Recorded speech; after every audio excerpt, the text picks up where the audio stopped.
Apakah perjudian ini akan bisa diberantas? Kalau yang saya lihat, selama masih ada orang-orang yang menginginkan agar hal ini bisa didapatkan, dan perjudian terutama ini akan tetap ada selama orang-orang ini akan berharap bahwa segala hal ini bisa diselesaikan dengan instan.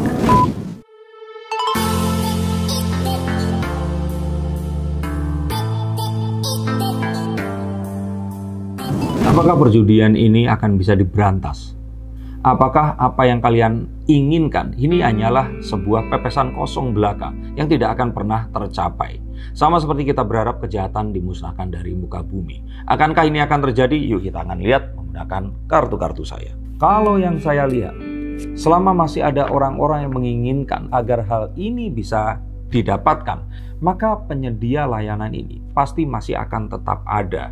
Dan ini tidak hanya untuk perjudian, minuman keras yang tidak terregistrasi hingga narkoba. Sehingga ini akan sulit. Selama permintaan ada, maka supply ini pasti akan tetap ada. Demand and supply itu terus akan bersama.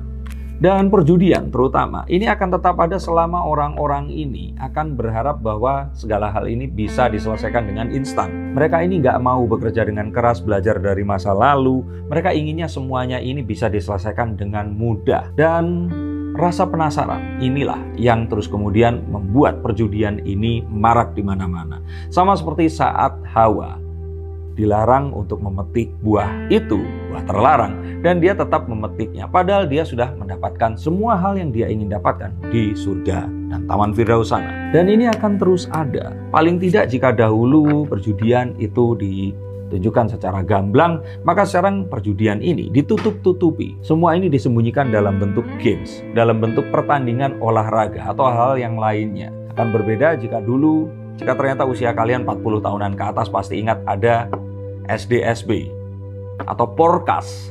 Nah, ini sama seperti lotre di negeri tetangga kita, Singapura. Jika hal ini bisa dilakukan, seharusnya ini akan bisa menekan perjudian liar dan menghalangi anggota keluarga kita akan terpapar oleh hal-hal yang memang ditawarkan secara diam-diam. Dan ini semua akan sulit jika terus berhubungan dengan politik. Mengapa berhubungan dengan politik? Karena memang ada arus uang besar di situ. Dan jika ada uang besar, maka akan ada kekuasaan. Sama seperti rebutan lahan parkir. Jika ada uang, maka akan ada perebutan.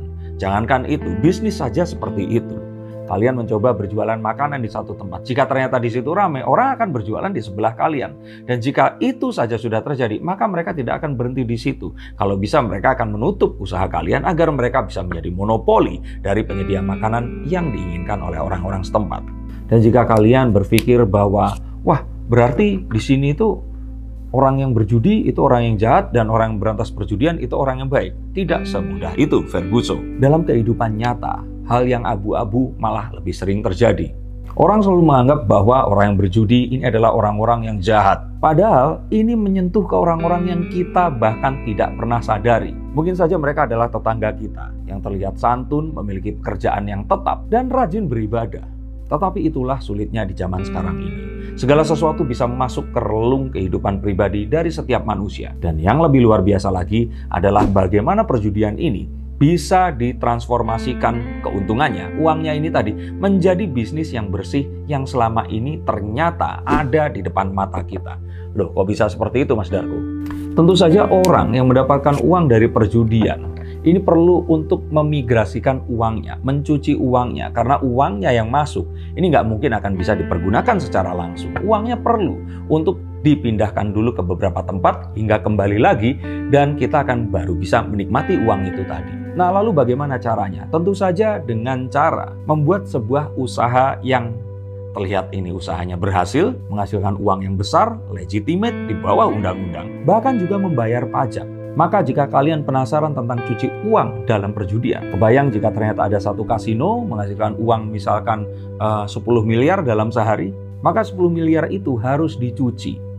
Dicucinya dengan apa? Dengan membiayai usaha seseorang. Nah, saat ini sudah dibiayai. Misalkan produsen yang membuat sabun cuci muka seperti itu.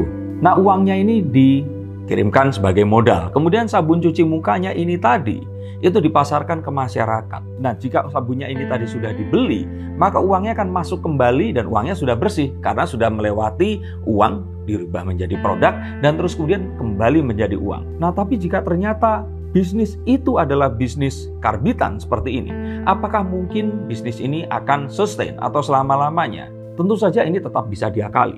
Anggap saja uang ini tadi untuk membiayai produksi sabun cuci muka. Kemudian sabun cuci muka ini dijual. Nah, maka jika ternyata sabun cuci muka ini tidak laku di pasaran, ya nggak apa-apa.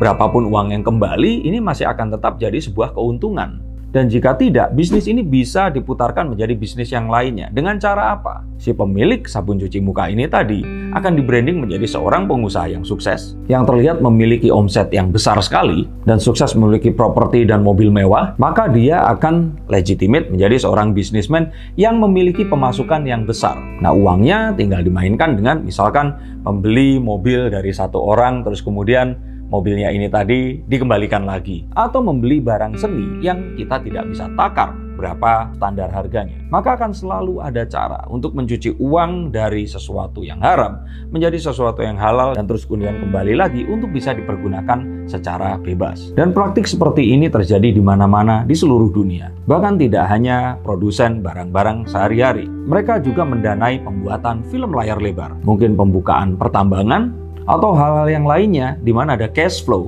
untuk mencuci uang tersebut tadi. Paling tidak itu dibutuhkan dalam sebuah ekosistem kejahatan yang terorganisir dan adanya backup dari oknum pihak yang berwenang. Jika memang itu terjadi, maka satu-satunya cara di sini adalah dengan mengikuti apa yang dilakukan oleh negara-negara yang lain, yaitu melokalisasi terjadinya hal-hal itu tadi. Misalkan pembelian minuman keras harus dilakukan di tempat yang berizin. Makanya kemarin ada dugaan yang terus kemudian menyebabkan klub sebesar Holy Wing ini ditutup. Atau adanya lokalisasi pelacuran, di mana pelacuran di luar itu akan ditindak dengan tegas. Tapi orang yang masuk ke sana, ya sudah, resiko tanggung penumpang. Dan perjudian pun juga seperti itu.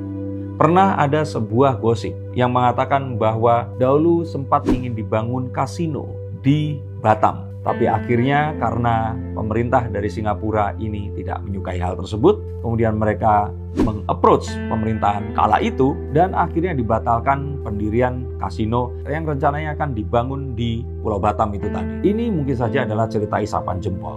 Dan ini terjadi dalam pemerintahan beberapa presiden yang lalu. Tapi jangankan siapapun presidennya, mendirikan kasino di Indonesia pasti akan diserang dengan banyak isu, terutama berhubungan dengan isu agama Islam. Tetapi lebih pilih mana? Sesuatu yang kita harusnya bisa bangun, terus kemudian kita suruh saja umat Islam tidak boleh masuk ke situ, sehingga kita memiliki legitimasi untuk memberantas perjudian selain di tempat itu tadi. Konon katanya Malaysia pun memiliki hal ini di Genting Highland. Betulkah? Silahkan komentar di bawah sini. Karena jika tidak, ini akan merembet kemana-mana.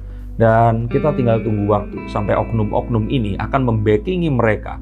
Dan ingat, mereka ini tidak berada di satu tempat yang sulit untuk dijangkau dan butuh pesawat terbang untuk menuju ke sana. Mereka ada di dalam jangkauan. Mereka ada di dekat jempol kalian, di mana kalian bisa langsung berpindah dari tayangan saya ini menuju tayangan perjudian slot yang mungkin saja sudah terinstall di dalam handphone kalian tanpa kalian sadari. Sehingga satu-satunya cara di sini adalah menegakkan peraturannya dan tidak abu-abu seperti sekarang ini. Dengan tidak mendirikan satu lokalisasi akan sulit untuk melakukan penegakan hukum. Karena mereka pasti akan memiliki banyak dalih dan berusaha untuk menyembunyikan hal ini. Apakah itu betul atau tidak? Silahkan diskusi di kolom komentar. Tapi kalau menurut saya ini semua masih akan tetap terjadi.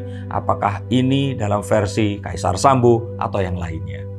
Dan apakah jika ternyata nanti terbukti dan banyak sekali oknum-oknum yang membackingi ini akan ditangkap, lalu perjudian ini akan musnah? Tidak. Bahkan dengan penangkapan yang banyak akhir-akhir ini, tidak sedikit yang pesimis bahwa ini hanyalah sebuah dugaannya ini tindakan pencitraan belaka. Karena sejatinya perjudian akan tetap ada. Dan kaisar yang sekarang ini diturunkan akan digantikan dengan kaisar yang lainnya. Tapi bukankah hidup ini memang ditakdirkan untuk mencoba terus melakukan kebenaran walaupun kejahatan itu akan tetap ada? Maka kita doakan Pak Kapolri, Bapak Listio Sigit untuk selalu memiliki keberanian, integritas yang terus dimiliki dan juga tekad yang teguh untuk memberantas kejahatan, perjudian, narkoba, dan juga minuman keras tanpa izin setegas-tegasnya. Bagaimana menurut pendapat kalian? Terima kasih sudah menyaksikan konten ini. Silahkan bagikan jika konten ini bermanfaat. Silahkan subscribe jika kalian belum mengikuti channel saya. Dan sampai jumpa di konten yang berikutnya. Salam.